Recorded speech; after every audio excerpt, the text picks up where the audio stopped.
Ginoo ada iyo.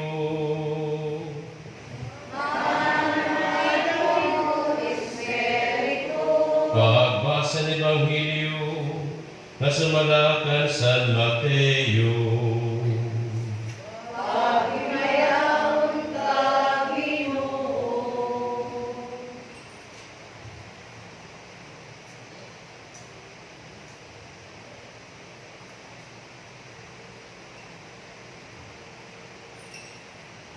Ang pinitulhan kay Jesucristo, anak ni David, anak ni Abraham. Ni Abraham aman amay ni Isaac. Ni Isaac ni Jacob. Ni Jacob ni Huda ug iya mga kabutuan. Ni Huda aman amay ni Perez ug Zira ug Itamar an Iroinira. Ni Perez anamay ni Hizron ni Ram, Hiram ni Aminadab. Ni Aminadab aman namay ni Nason o ginaason ni Salmon.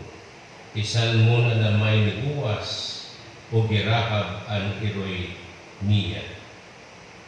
Ni Boaz aman namay ni Obed o Geruth an Iroinija. Ni Obed anamay ni Jesse o Jesse aman namay ni Hadi David. Ni Hadi David aman namay ni Solomon o iya nanay aman asawa nga ni Uriah. Ni Solomon aman namay Jeroboam ni Abiha. Ni Abiha ni Asa ni Josaphat. Ni Josaphat ni Huram ni Azariah. Ni Azariah ni Jotam ni Ahas. Ni Ahas ni Hezekiah ni Manase. Ni Manase ni Amos ni Hosea o di Hosea aman namay ni Jeconiah o iya makabuktuan na panahon ang kahalin nira ha Babilonia. Kauman ang kahalin nira ha Babilonia, Jeconiah amo ang namay ni Salatiel ni Zorobabel ni Abiud ni Eliakim ni Azor ni Sadok ni Akim ni Eliud ni Elias ni Matan ni Jacob ni Jose ang amay anbana ni Maria di natao Jesus na ginyangaranan kan Kristo. Ang ihapon mga katulinan amo ini napulo kag upat tikan kan Abraham ngadto kan David.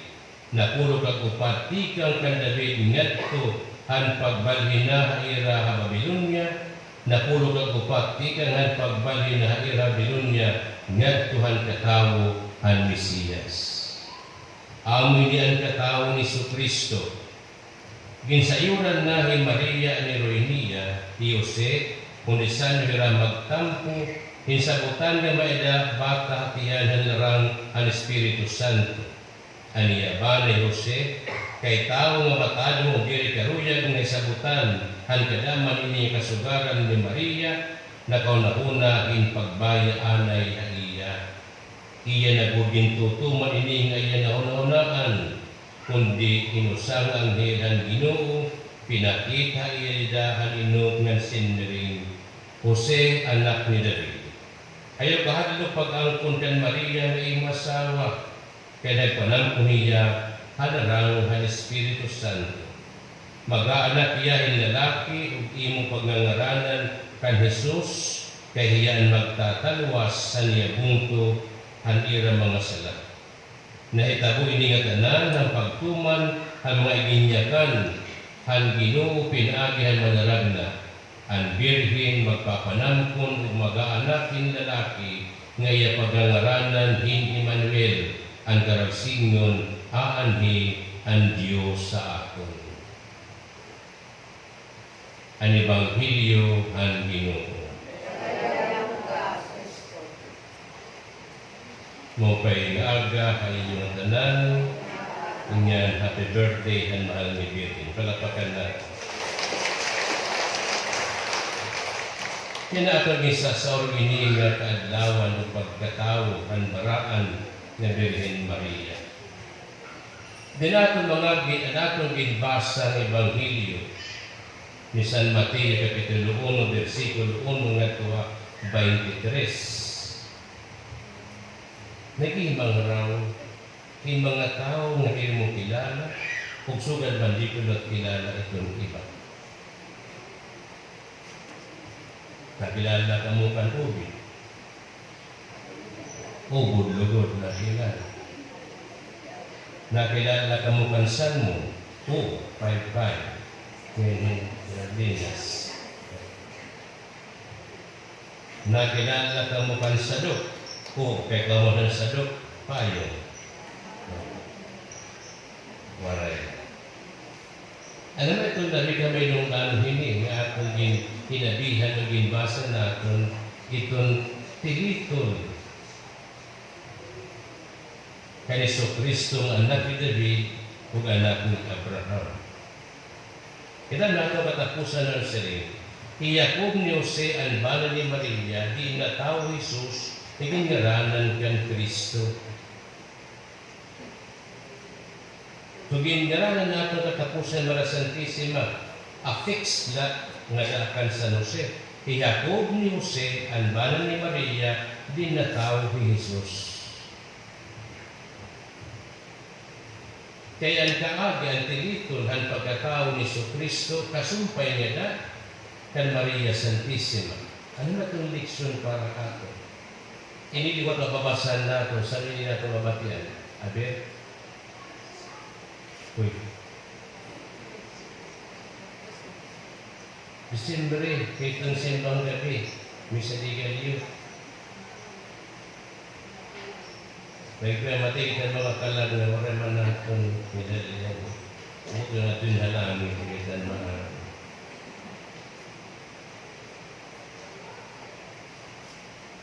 gapayundong kita nga ang katao ni Kristo. Sumpay natin natin ni Kristo. Kaya natin hubulag kita selebrasyon ng mahal ni Virgin, bulag ka ni Kristo atong Ginoo. Pero hindi magkadungan, pero hindi magkarusa. Hindi natin pwede magkabulag. Ang katao ni Kristo ang pagpanampon ni Mara Santissima. Kaya pinundot kita ang pagkanhi ni Kristo, ang katao ni Kristo, kinman niya ang Diyos, Kristo sugad aton lamutan sala, pinaagi dahil aton pagkatao, pinaagi aton ikinatao. Karsigon nga Kristo nag-angkon ng atong tawhanon na kinaya. He embraced our humanity. Waray kinmanhi ang Diyos, waray kumanhi hiya. So bading kikidlat.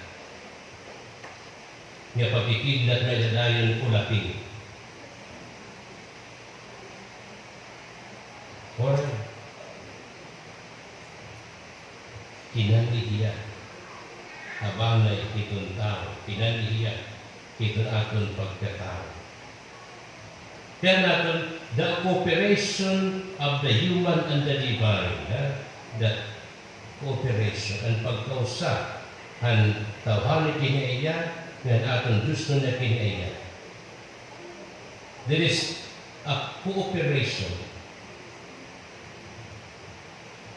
Pero kung signal ba ang pagkatao, pagka-Diyos ni Kristo, nagminos o niya pag-angkon atong tawhanon na kinaiya. Wala. Lugod ikita ang atong pagkatao na santos pinagi ang paghimugso ni Kristo, ang pag-angkon niya atong tawhanon kinaiya. Ginsantos ang atong tawhanon na kinaiya. Sa nagdino na kita kay tao na, hello, we become divine by participation. Because Christ has participated, nag-angkon ng atong tawhanon na kinaiya. O kita liwat, nakaanggit, o nakapaanggit tinakan Kristo, kinikinaiya ang atong pagkatao. We become divine by participation.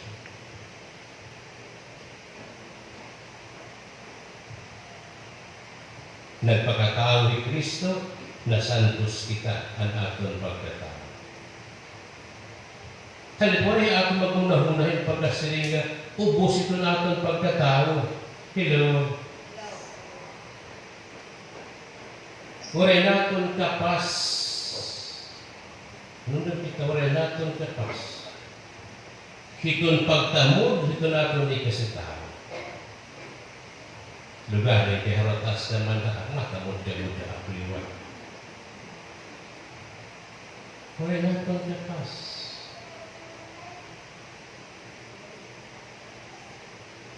Bisan nga ni ang Diyos nga Diyos, nagpalabihan naton pagkatao, pinagaliya kay muso na tao, sugad na aton. Bisan nga ni ang Diyos ang aprisar ang aton pagkatao, pinagaliya pag-angkon ang aton tawhanon na kinaya.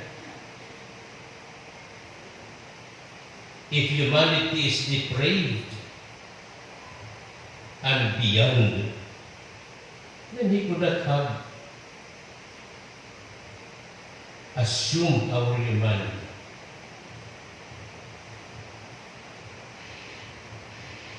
So magkailangan naman mo itong atong kahit-kahit atong kinabuhi asosyedad. Ano man, rin natin ito. Kaya usala nga pinaiya ang ginangko ni Kristo ang atong tawhanon pinaiya.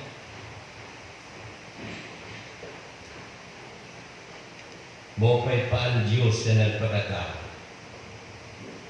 Ang tao napaka-Diyos. Hadi kita bahaw itong tawhang niya pagtagal, ito na itong ikasitahan. Muli na itong angay, ikaparayo. Labihin niya nga panahon, mopay pa ang tao, mopay pa ang kwarta kami tao. Ang tao, waray kwarta.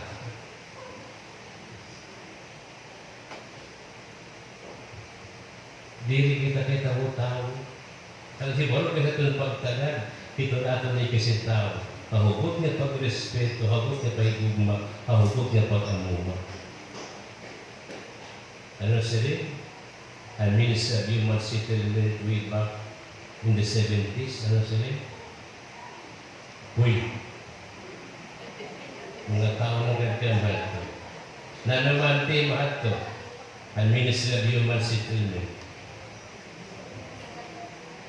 Higit sa lahat, no. Higit sa lahat ay tao.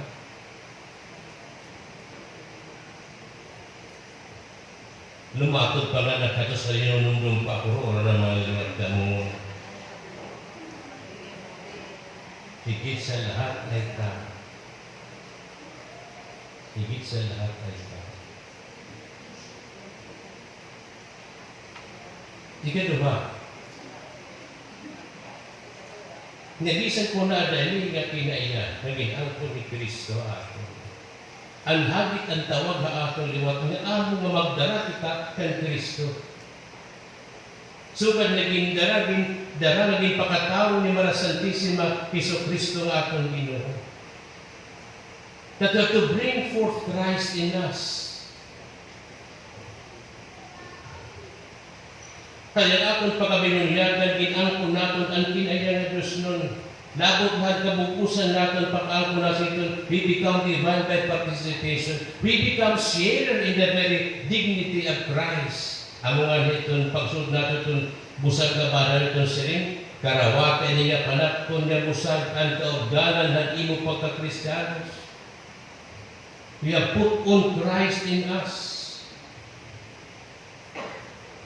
So kadaging darang Mara Santisima Iso Kristo, kaniyaging pakatao, amo at punta itong tawaga aton.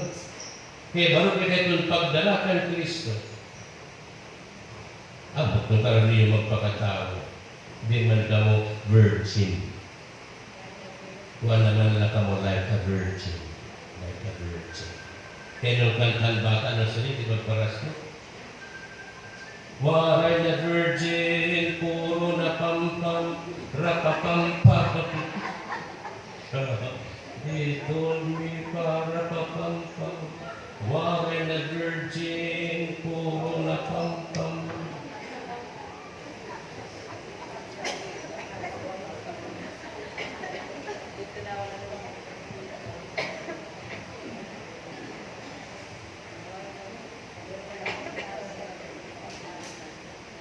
May bago yan nakanta si Marit Sandano, bagong kanta.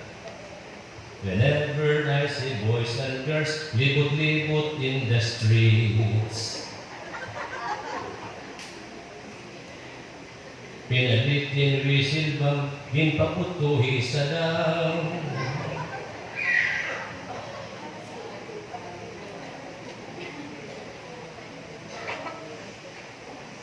We have to bring Christ with aton pagkabinunyagan. Sa dali ka aton dilito, aton diri mahinya katilingban, tungod kay aton pagpuliton masanay ko na pinabuto, wala pagkitahe baruhin pagdalakan Kristo. Wala pagkita pagpakita kan Kristo yung tinuod, dito na aton kinabuhi. Whether you are virgin or not, you have to bring forth Christ. Tungod ato sakramento handunya. Maputli kita, mauray madiri, mawaray hilagti, malabtanon, gilinagtan. We have to bring forth Christ in us. Ibaro kita itong pagdala kan Kristo. Pinagan ka matanong pagkabaraan hanapon kinabuhi. Amoy na kinabuhi na dindara ni Mara Santissima. Iya din pagkatao ni Iso Kristo ang atong Ginoo. Kanay pagkatao nagdarhaapon ng paglaong, kanay iya pagkatao ni Mara Santissima, kanay pagkatao. Kita natin atong ginbasan yan pag-ampo, katapusan, kasabutan. Because by Mary's birth, we have the assurance of our salvation.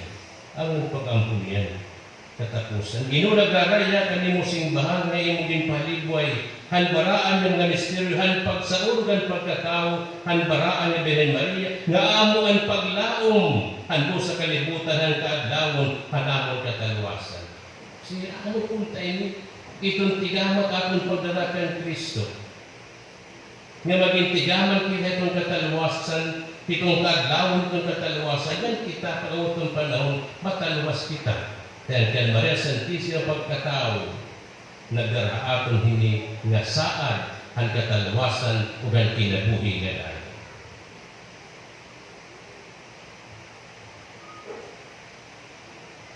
We have to bring forth Christ. Kaya katapusan natin pagdarakan Kristo, di na kay para kita dahil naawang punyan. Kaya base sugod niya Maria Santissima, matapos kita makasangkutan langit, iginandam ni Kristo para.